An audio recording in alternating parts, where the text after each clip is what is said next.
ইনকিলাব মঞ্চের মুখপাত্র ও ঢাকা ৮ আসনের সম্ভাব্য স্বতন্ত্র প্রার্থী শরীফ ওসমান হাদির ওপর গুলি চালানোর সময় ব্যবহৃত মোটরসাইকেলটি শনাক্ত করা হয়েছে।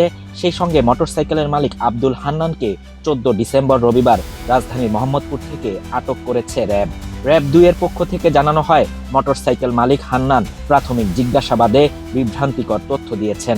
একবার বলছেন বাইকটি তিনি বিক্রি করে দিয়েছেন, আবার বলছে সেটি গ্যারেজে ছিল, তবে এর পক্ষে তিনি কোনো প্রমাণ দেখাতে পারেননি।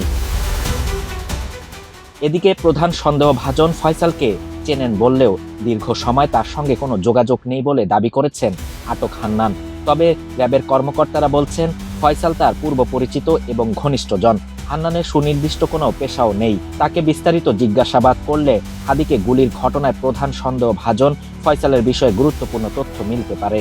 এজন্য তাকে ৫৪ ধারায় আটক দেখিয়ে থানায় তদন্ত কর্মকর্তার কাছে হস্তান্তর করা হয়েছে।